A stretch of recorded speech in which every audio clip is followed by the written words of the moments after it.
नाहीये म्हणून यांनी महाराज साहेबांचं नाव घेणं हे चुकीचं आहे. आणि याच्यामध्ये आता ननावरेंचं मध्ये प्रकरण झालं, त्याच्यानंतर जयश्री आगवणे ताईंचं प्रकरण झालं. म्हणजे आगवणे जे त्यांचेच उमेदवार होते, दिगंबर आगवणे हे त्यांचेच उमेदवार होते 2 टर्म. त्यांचे काय इकॉनॉमिक क्लॅशेस झाले असतील, त्याच्यानंतर ते त्यांच्यापासून दूर गेले म्हणून त्यांच्यावर केसेस, बऱ्याच या गोष्टी, अशा खोट्या केसेसचा सिलसिला फलटणमध्ये बरेच दिवस झाला चालू आहे. हा या कारणाने उफाळून आलाय आणि याच्यामुळं ते झाकण्यासाठी म्हणून महाराज साहेबांचं नाव घेण्याचं यांचं जे काम आहे हे एक प्रकारे चुकीचं आहे. रामराजे साहेबांनी ज्यांना कोण विचारत नव्हतं अशा व्यक्तींना कॉप्ट करून नगरसेवक केलं आणि तुम्ही रामराजे साहेबांचं नाव घेऊन जर तुमच्या येणाऱ्या इलेक्शनसाठी तुम्हाला तिकीट फिक्स करायचं असेल तर कृपा करून त्यासाठी रामराजेंचं नाव घेऊ नका, आणि घेणार असाल तर आम्हालाही तुमच्या नेत्याचं नाव वेळ पडल्यास घ्यावं लागणार आहे. एक पॉझिटिव्ह राजकारण ज्या पद्धतीने म्हणतो तसं राजकारण ह्या तालुक्यात चालत आलेलं आहे. पण आता ह्या 1-1.5-2 वर्षामध्ये राजकारणाची एवढी पातळी घसरलेली आहे की फलटणचा बीड केलाय.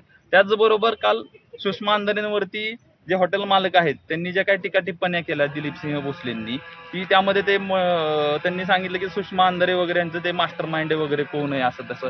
तर त्यांनी एकतर नाव घ्यायला पाहिजे होतं, नाव नाही घेतलं ठीक आहे, आम्ही अंदाज लावतो, पण त्याच मास्टर माइंडांच्या नेतृत्वामध्ये त्यांनी नगरपालिकेमध्ये पदं उपभोगली, त्यावेळेस त्यांना ते नेतृत्व वाटत होतं. आता ते मास्टर माइंड वाटतायत. पण समोरची व्यक्ती त्यांची कातडी बचावण्यासाठी आमच्या नेत्याचं नाव निष्कारण घेत आहे. आता तालुक्याला माहिती आहे की प्रांत ऑफिस असेल, नगरपालिका असेल, प्रत्येक विविध शासकीय कार्यालयामध्ये अधिकारी कोणाचे आहेत, कोण आणतंय, कशा पद्धतीने काम चालतंय, बिहारपेक्षा भयंकर परिस्थिती काम चालत आहे या तालुक्यामध्ये. तुमची मागणी काय, नेमकं म्हणणं काय? ह्या जे प्रकरण झाले दुर्दैव आहे. फलटणच्या ऐतिहासिक नगरीमध्ये हे झालेलं हे खूप दुर्दैव आहे. फलटणला ऐतिहासिक वारसा आहे. हे प्रकरण निपक्षपाती तपास व्हावा आणि जर चुकून माणसं मुद्दाम जर महाराज साहेबांचं नाव घेत असेल तर ते खूप चुकीचं आहे आणि त्याचा आम्ही जाहीर निषेध करतोय. आणि पक्ष SIT मार्फत किंवा CID मार्फत फलटण शहराची यंत्रणा न वापरता बाहेरच्या यंत्रणेमार्फत तपास व्हावा. हाच प्रश्न तुम्हाला देखील विचारतो. खरं तर रणजितसिंह नाईक निंबाळकर म्हणतात की माझं मला देखील बदनाम केलं जाते. दुसरीकडे तुम्ही असं म्हणताय नाव न घेता रामराजांना देखील बदनाम केलं जाते. चौकशीला बोलवा त्यांना, चौकशीला सामोरं जाऊन त्यांनी चौकशी करावी. जर त्यांचं नाव नसेल, खासदार साहेबांचं नाव नसेल, त्यांनी चौकशीला सामोरं जावं.